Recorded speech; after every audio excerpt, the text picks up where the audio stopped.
जीव हमारी जाति है, मानव धर्म हमारा।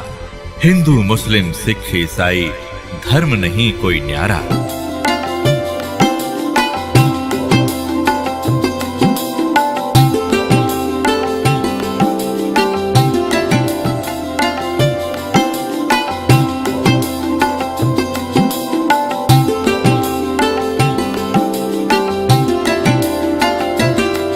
और संत किसे कहते हैं?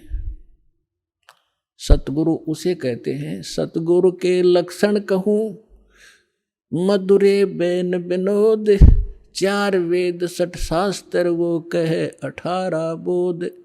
सतगुरु होगा जो इन सदग्रंथों से ज्ञान दे और प्रमाणित ज्ञान हो। अब जो प्रसंग चल रहा है कि जैसे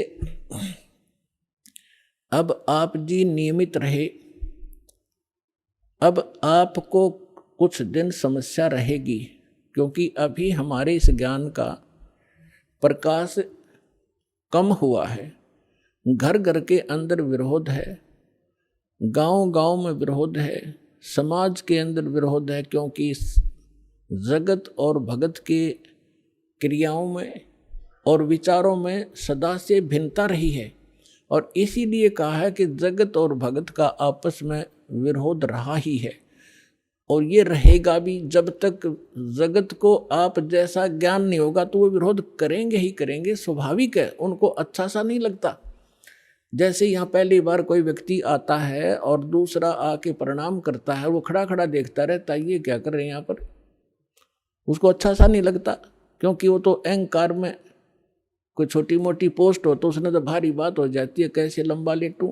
ये होता उनमें जो भक्तिहीन होते पिछले जन्म के, और पिछले जन्म के भक्ति युक्त प्राणी होते हैं, चाहे कितना बड़ा अधिकारी हो तुरंत समर्पित हो जाता है। वो पिछले संस्कार उसको अपने आप झुका देते हैं। उदाहरण के लिए जैसे सरसों आपने देखा होगा, सरसों जब तक उसकी फलियों में दाने नहीं होते, यानी उसकी कीमती नहीं होती, तब तक वो ऐसे खड़ी रहती है। और ज्यों ज्यों वो पकती चली जाती हैं, वो उनमें वो कीमती बनती जाती है, उनकी वैल्यू बनती है, वो झुकना शुरू कर देती है।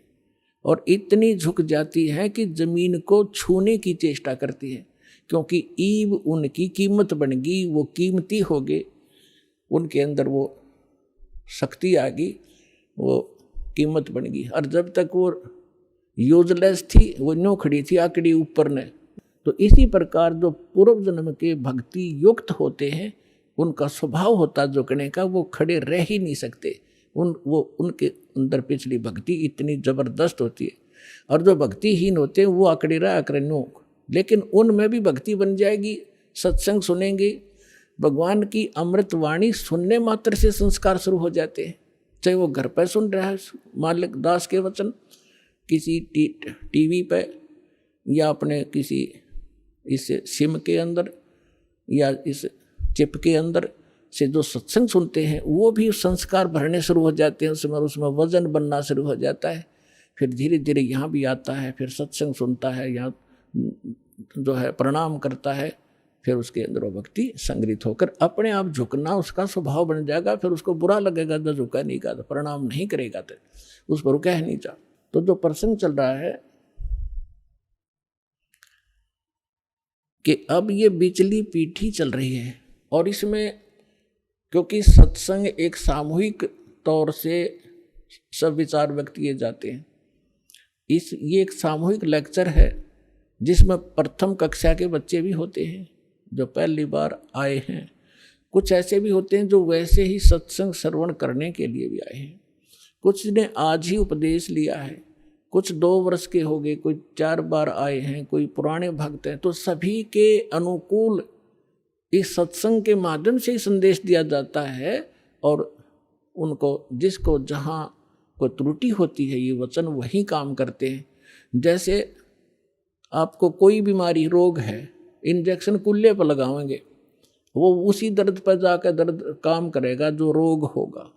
इसी प्रकार कोई रोग की टेबलेट है, मुख से खाई जाती है, वो अपने आप वहाँ काम करेगी जहाँ वो रोग है। तो इसी प्रकार ये सत्संग सामूहिक तौर से सबके ऊपर बिखेरा जाता है, और जिस सत्र का जो भक्त होता है उसको उसी सत्र का ज्ञान उसके लिए अनिवार्य होता है, और उसमें उससे फिर वो प्रेरित होता है, फिर संभल जाता है, कोई त्रुटि भी उससे हो जाती है।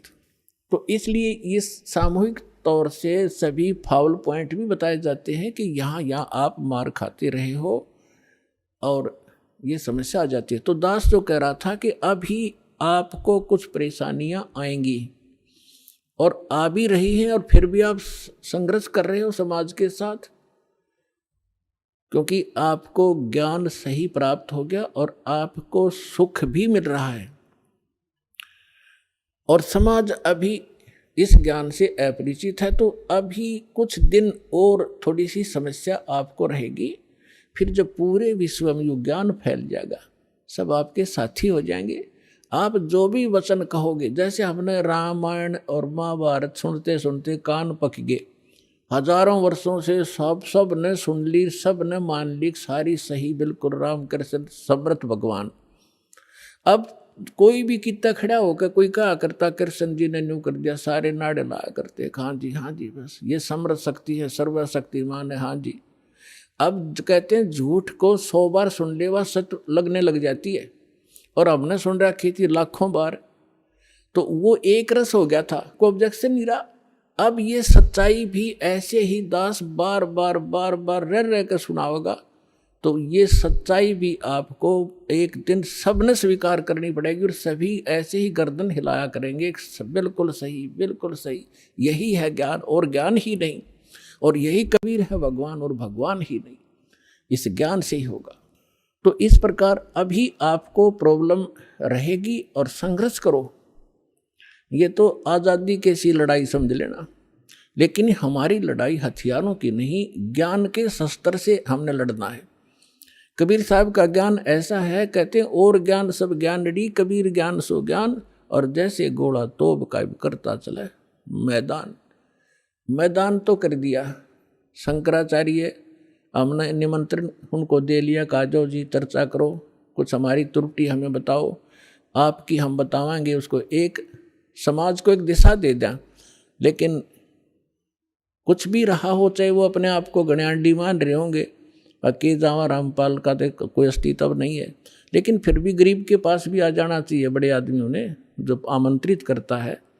दूसरी बात यह है कि उनके पास कख नहीं, उनको सारा पता लग चुका है, क्योंकि पुण्यात्माओं आज इतना सेंसिटिव मीडिया है, एक वचन भी दास ने इस पूरे सत्संग में गलत बोल दिया होता, ये बवंडर बना देते।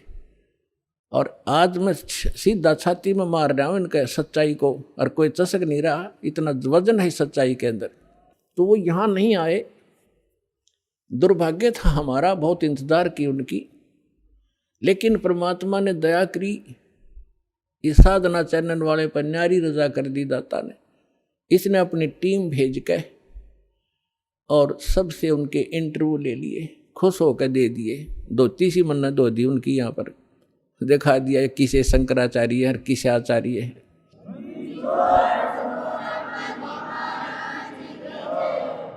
तो पुण्यात्माओं, कहने का भाव यह है कि जब तक ये पूरे विश्व में एक रस नहीं होगा, तब तक थोड़ा सा विरोध बना रहेगा, और उसमें आपने घना सावधान रहना पड़ेगा कि आपका नाम खंडित ना हो। वैल्यू है, कहते हैं परमात्मा कहते हैं, जैसे माता गर्भ को रखे यतन बनाए, और ठेस लगे तो छन हो तेरी, ऐसे भक्ति जाए। अब भक्ति का मिलना यह बड़ी कठिन, और मिलने के बाद फिर वो उसको सुरक्षित रखना, वो एक बहुत बड़ी बात है। जब तक परिपक्व नहीं हुई तो फिर फायदा क्या उसका।